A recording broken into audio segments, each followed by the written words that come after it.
Last week, if you recall, we gave a very brief rundown about some of the things that occurred after St. Constantine the Great moved the capital of the church from Rome in Italy to Constantinople.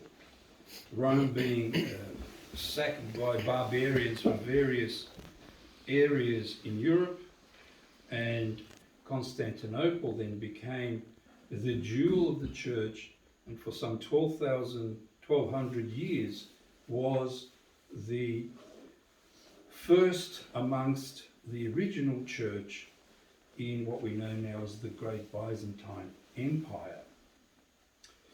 That was quite a change in many of the external aspects of the church.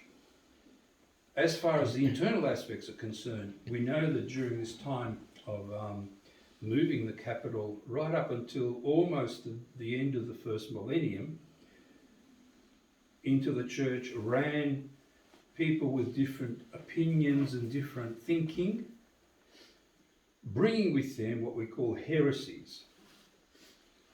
And how were they handled? We mentioned by the 7 ecumenical councils, where at each council several hundred holy bishops got together, resolved the matter without debate but with discussion, and clarified why those heresies are heresies, why they are not true. And if you recall, we said that our definition of a heresy is much broader than what you might find among scholars, in the sense that anything that hinders, diverts, stops, changes, or in any way interferes with our striving for salvation, for our striving for Christ's likeness, can be considered as a heresy. Making the point of, in our times, this idea of the mask. The mask by itself is nothing. But if you look deeply behind it, you realize that there are many spiritual wrong understandings of why people would do such a thing in church, why they would wear masks or even fiddle with the way Holy Communion is given, because that would automatically show a spiritual misunderstanding about the sanctity of the church, the sanctity of communion, the dominioning of the faith that people have by all those actions. And this Byzantine Empire brought a great blossoming also in the propagation of true Christianity throughout the civilized world. One that needs to be mentioned in particular because this week we commemorated Great Prince Vladimir of Russia. During this period, from a country called Holy Island, one of the 2 countries that ever had that adjective, holy, about them, travelling monastics went to the east and established churches, evangelized the various tribes that lived around there, coming finally to the Slavic lands, where they encountered a princess, Olga, would have been about the 8th century or so. She, being a very wise person, understood the providence of salvation they brought and became a Christian, an Orthodox Christian of the original church. She retained that until her grandson, Vladimir, came to the leadership of the Slavs, and there was an issue about providing the nation with some sort of faith. Which one would it be? Because during that period, Islam had already arisen. It was, 6th, 7th century. There was still some remnants of Roman Catholicism, even though they had fallen away in 1054 already, completely leaving the church. And there was still the Judaic beliefs around the Holy Land and the Middle Eastern area. And Vladimir, not wishing to impose a particular faith upon the persons, had this wise idea. Let us send emissaries to these various places, to the height of their existence, and let them come back and report what they see. And indeed, this came to be. Those that went to the Islamic world came back absolutely disgusted with what they saw. The filth and the horrors and the undignified way in which they went about their faith was too much to even bear, even for people that were still quite primitive. As for the Judaic ones, well, nothing has to be said about that because they weren't Christians in the start. Those that came from places like Rome said that they couldn't understand the coldness that existed there. They couldn't experience any spiritual light.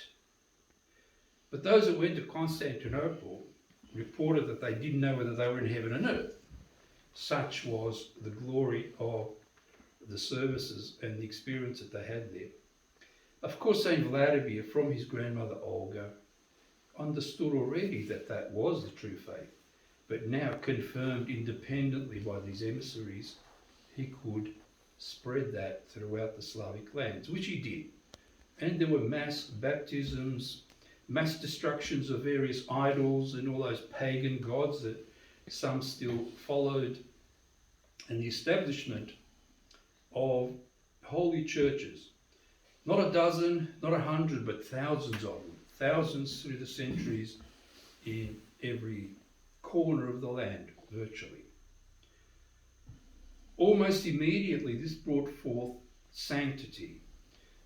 The sons, Boris and Gleb, they were martyred by their brother, and they could have fought against it, but did not, but allowed themselves to give their soul over as a sort of a sacrifice. And this sanctity went throughout the whole land for many centuries unto this day. So many saints, and of such high standard and high quality, that it's never really been equal anywhere in the world. So much so that in the 20th century there was the greatest demonic assault upon the church to try and put a stop to this through the agency of communism, as you know. And whilst it seemed that they were winning, the godless regimes, in the end it proved to be all in vain, because orthodoxy continued to bloom and blooms to this day, despite the fact that there are still, as always there has been in sort of authoritative positions, those that are there for sort of political reasons. This is not the way the church is run. Today, when we're commemorating Saint Seraphim of Sarov and the movement of his relics, one thing that we can say is that he himself had to dodge some of the political, religious persecution that was going on. And he was ordained illegally, as you would say. I mean, there's no such thing really. Either you're ordained and you become a monastic, accept tonsure, or you don't. There's no such thing as it being illegal. As long as it's a person that has the authority to do it, it's quite acceptable before the eyes of God. And he brought forth great sanctity which runs right up to our days. What else can I say about this great blossoming which continues? Right now there are massive issues going on because of the type of people that have come into power. Even though they say communism has been extinguished, it's really just turned itself over to another side and continues in a different way, but still in a materialistic way. And the genuine Christians, the genuine ones, still have to duck and weave in various ways, perhaps not as much as they did during the raw persecution that we witnessed in the 20th century, but they still have to do that.